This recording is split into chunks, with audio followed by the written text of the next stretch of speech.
தமிழ்நாட்டில் 6 ராஜ்யசபா எம்பிக்களின் பதவி காலியாகிறது. மார்ச் 16ஆம் தேதி தேர்தல் நடைபெறும் என தேர்தல் ஆணையம் அறிவிப்பு.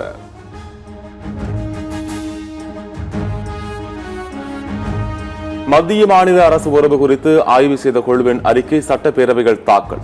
அனைத்து அதிகாரங்களையும் வைத்துள்ள மத்திய அரசு மாநில அரசுகளை மதிப்பதில்லை என முதலமைச்சர் ஸ்டாலின் குற்றச்சாட்டு. அனைத்து அதிகாரங்களையும் தன் வசம் வைத்துள்ள ஒன்றிய அரசு அவற்றை எதேச்சதிகார மனப்பான்மையோடு பயன்படுத்துவதோடு மாநில அரசுகளையும் மதிப்பதில்லை. எல்லாவற்றுக்கும் மாநில அரசுகள் ஒன்றிய அரசின் தயவை எதிர்பார்த்து காத்து கிடக்கின்றன. இன்னும் எத்தனை காலத்துக்குத்தான் அவர்கள் கொடுக்கும் இடத்தில் நாம் வாங்கும் இடத்தில் இருப்பது? இந்த நிலை மாற வேண்டும்.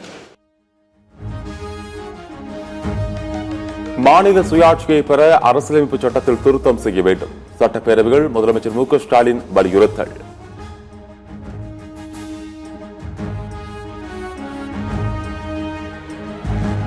உதவித்தொகையை உயர்த்த கோரி போராடிய மாற்றுத்திறனாளிகள் மீதான அடக்குமுறைக்கு அதிமுக பொதுச் செயலாளர் எடப்பாடி பழனிசாமி கண்டனம். திமுக கூட்டணி கட்சித் தலைவரின் மனைவி மீதான தாக்குதல் ஈவு இரக்கமற்றது என குற்றச்சாட்டு.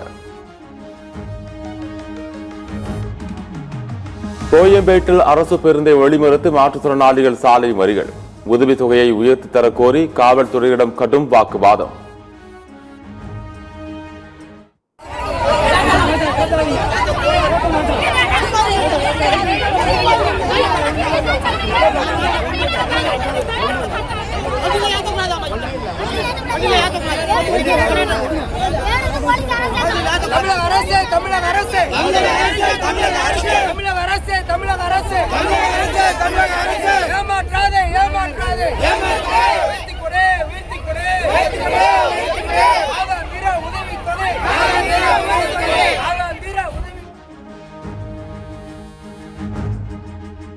தமிழ்நாடு சட்டப்பேரவைகள் மறைந்த முன்னாள் உறுப்பினர்களுக்கு இரங்கல் குறிப்பு வாசிப்பு. முன்னாள் எம்எல்ஏக்கள் சுந்தரம், லிங்கமுத்து, மகாராஷ்டிர துணை முதலமைச்சர் அஜித் பவார் உள்ளிட்டோருக்கு இரங்கல்.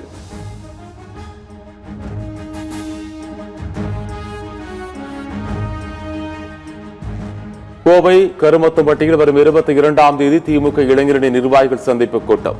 துணை முதலமைச்சர் உதயநிதி ஸ்டாலின் தலைமை தாங்குகிறார்.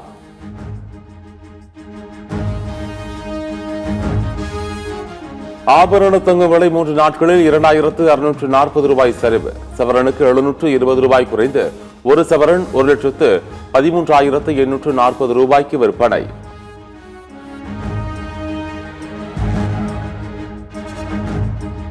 வெள்ளி விலை கிலோவிற்கு 5000 ரூபாய் குறைந்தது. ஒரு கிலோ பார் வெள்ளி 2,60,000 ரூபாய்க்கு விற்பனை.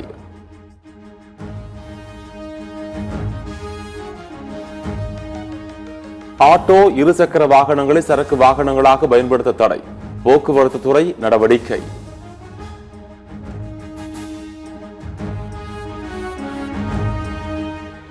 திமுகவுடன் தொகுதி பங்கீடு பேச்சுவார்த்தை நடத்த குழு அமைத்தது இந்திய யூனியன் முஸ்லிம் லீக் கட்சி.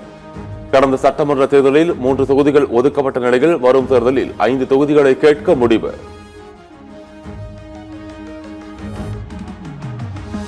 வீழ்வேன் என்று நினைத்தாயோ என எக்ஸ் தளத்தில் காங்கிரஸ் எம்பி மாணிக்கம் தாக்கூர் கருத்து.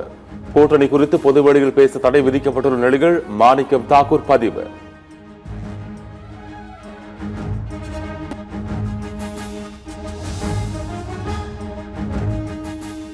மைக்கேல்பேட்டை பள்ளி மாணவி லாவண்யா தற்கொலை மதமாற்ற முயற்சி காரணமல்ல என உச்சநீதிமன்றத்தில் சிபிஐ அறிக்கை தாக்கல். கட்டாய மதமாற்றத்தால் 12ஆம் வகுப்பு மாணவி தற்கொலை செய்ததாக பாஜக குற்றம் சாட்டியது பொய் என அம்பலம்.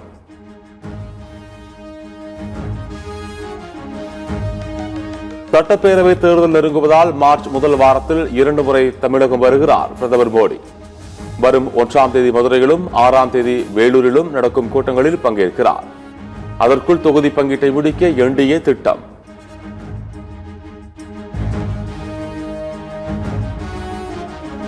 தேமுதிக யாருடன் கூட்டணி என்பதை உரிய நேரத்தில் அறிவிப்பேன் என பிரேமலதா பேட்டி.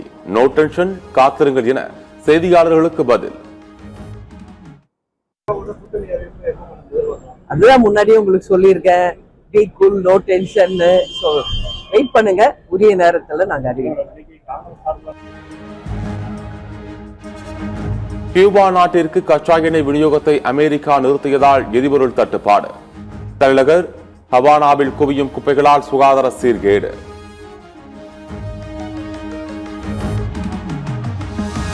எஃப்சி கட்டண உயர்வை கண்டித்து லாரி உரிமையாளர்கள் வேலைநிறுத்தம் எதிரொலி. திருவாரூர் மாவட்டத்தில் அரசு நேரடி நெல் கொள்முதல் நிலையங்களில் 7 லட்சம் நெல் மூட்டைகள் தேக்கம்.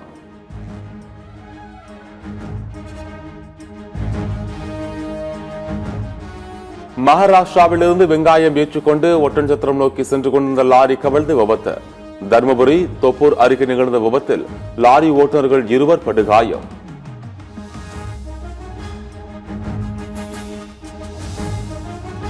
தெலுங்கானா மாநிலம் காமாரெட்டியில் வீட்டின் பூட்டை உடைத்து கொள்ளை. பீரோவை உடைக்க முடியாததால் அப்படியே தூக்கிச் சென்ற கொள்ளையர்கள்.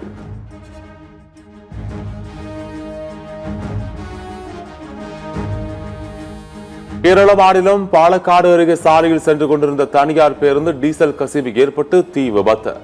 அக்கம்பக்கத்தினர் ஓடிச் சென்று பேருந்தின் கதவை திறந்து பயணிகளை அவசரமாக வெளியேற்றி தீயை அணைத்தனர்.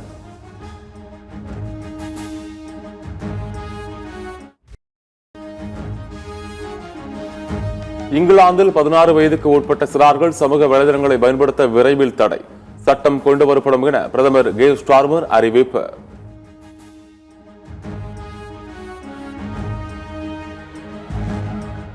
ஈரானை சுற்றி வளைத்து அச்சுறுத்தும் அமெரிக்க போர் விமானங்கள். அமைதி பேச்சுவார்த்தைக்கு மத்தியில் அணுசக்தி ஒப்பந்தத்தில் கையெழுத்திட மிரட்டல்.